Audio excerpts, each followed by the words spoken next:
Hey everyone, welcome back to the Critic-Verse.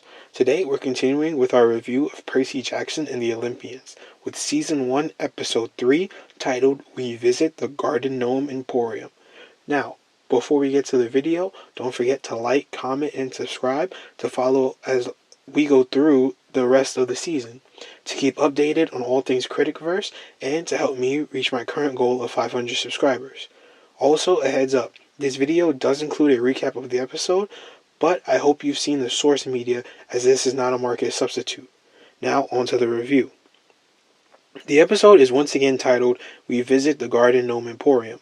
This is in reference to chapter 11 of the book, and also in reference to the characters being lost on their quest, ending up in Medusa's lair, and after being chased by a familiar monster, only to end up confronting another.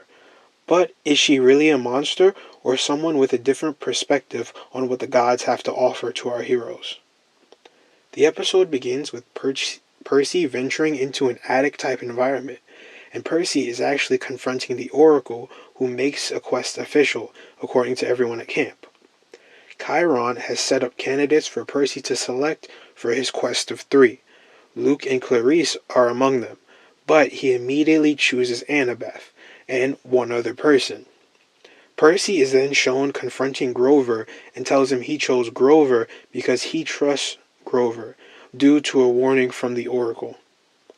At his cabin, Luke comes by and Percy has been given $200 in cash and golden drachmas for the magic world. Luke gives him a pair of winged sneakers that was a gift from his dad. Next, Annabeth is shown saying goodbye to a tree, which Grover informs Percy used to be what remains of Annabeth and Luke's friend, Thalia. The questers take a cab through Midtown Manhattan to catch a bus from the Port Authority bus terminal, because going by plane would be putting Percy right in Zeus's domain. After coming to a rest stop, Annabeth decides Percy and Grover will stay on the bus and she'll go get the snacks, despite Percy's protests and Grover avoiding conflict. Off the bus, Annabeth senses monsters and rushes back to the bus. She then puts on her invisibility cap to confront Alecto, the Fury that pretended to be Percy and Grover's algebra teacher in episode 1. Which I thought Percy killed her in episode 1, but I guess not. And Alecto attempts to sweet-talk Annabeth into a deal of handing over Percy and the quest will go on uninterrupted, which is weird because I thought it was Percy's quest. As Annabeth tells Percy and Grover to break open the emergency window, blocking the Fury's path and providing a chance to escape, although another Fury crashes into the bus, but Annabeth takes care of her. Percy wants to give up and call camp, but Annabeth's pride doesn't allow that. Grover's nose leads them to a stone garden where Annabeth and Grover quickly realize who it belongs to, but the trio are confronted by Alecto. But the owner of the residence comes out and everyone except Percy averts their gaze. She introduces herself as Medusa and offers them shelter from the Fury, and Percy accepts her offer because of the story his mom always told him about Medusa. Medusa offers a different perspective on her origin, saying Athena punished her for falling for Poseidon, which Annabeth doesn't believe, wanting to stick up for her mom. In the kitchen, Medusa makes Percy an offer to give over Grover and Annabeth, and his efforts to rescue his mother will go on unimpeded.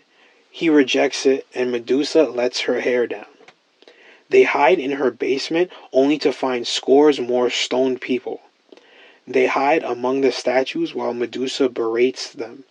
Grover distracts her while Annabeth puts her invisibility cap on Medusa and telling Percy where to strike, and he decapitates her. Percy decides to use the head of Medusa on the Fury, who is still waiting for them outside, and he makes quick work of her. After she lunges at him, he then unleashes the head and turns her to stone, which she breaks mid-flight. Grover finds his Uncle Ferdinand, which he had been mentioned previously in the episode, and finally lets Percy and Annabeth hear what he really has been thinking. He confronts Percy on what he's afraid of, and Percy reveals the rest of the Oracle's prophecy and why it led him to choose the two of them. Percy and Annabeth come clean about their offers that they were given, and Percy decides to ship Medusa's head to Olympus to send a message to the gods, which Annabeth and Grover do not agree with. But the episode ends with a messenger walking with Percy's package, with "Best wishes, Percy Jackson" on the packing slip. And at the Empire State Building, the messenger turns a key on the elevator panel, and a secret button for the 600th floor, or Mount Olympus caseway, and it opens up and he says, "You guys aren't going to believe this." Well, this episode was a mixed bag. Probably my least favorite episode so far, but it was still a fun watch at times. Let's go over my thoughts on the episode. And I think it was interesting that the Oracle gave Percy the quest in the form of his stepdad, who he hates, but made sense since it wasn't good news.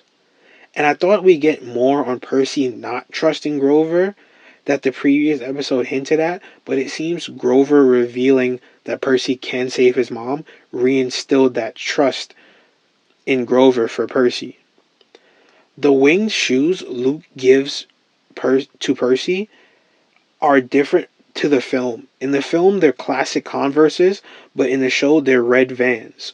Also, Luke says they were a gift from his dad, but in the movie, Luke jokes about stealing them often from his house. It's interesting to note that the camp only gave Percy $200 for this quest, because I can't imagine that would get them very far in this day and age. Unless they gave them $200 each, and that's still not enough.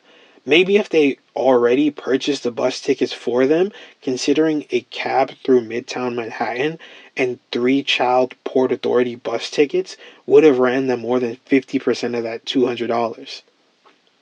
And it was funny seeing Annabeth trying to decide which candy flavor to choose and then buying all of them, further spending their cash not long into the journey.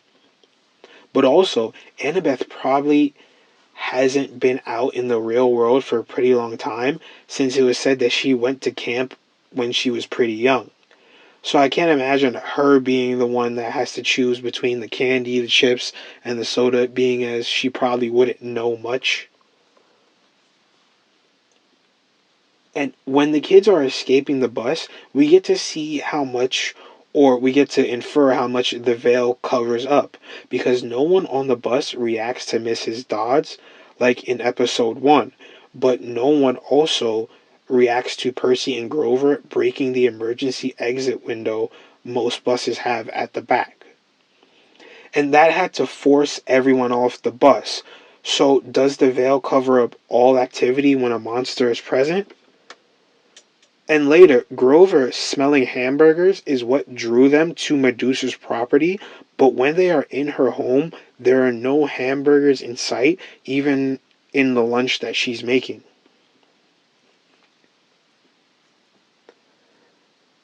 So I don't know what happened there. Percy reveals why he chose Grover and Annabeth, but it's funny because a lot of book readers and people who've seen the movies know who the betrayer is, so it's just a matter of how we're gonna get there that most people want to see probably. And a funny joke in the episode is when Annabeth says sending Medusa's heads to the gods would be impertinent, and Percy calls himself impertinent, to which I've seen a lot of people saying that he probably doesn't know what that word means, and honestly neither did I. So when I looked it up, it means to not show proper respect and or being rude. So he definitely didn't know what that word meant. But Annabeth certainly agreed. I also think Jessica Parker Kennedy as Medusa was fine, how she had this old soul feel to the character, but she was also a scorned victim of the gods and talked differently of Poseidon compared to how Sally Jackson talked of him. But Percy initially only trusts Medusa because of how Sally Jackson talked about her to Percy. So it just creates this complex web of perspective each character has on one another. And Alecto dies for a second time in this episode, along with another Fury. But she also died in the first episode, so who knows whether or not the character can return after a second time. And well, that's all I have for today's episode. Hopefully you'll join me next time on the Critic-Verse. Bye.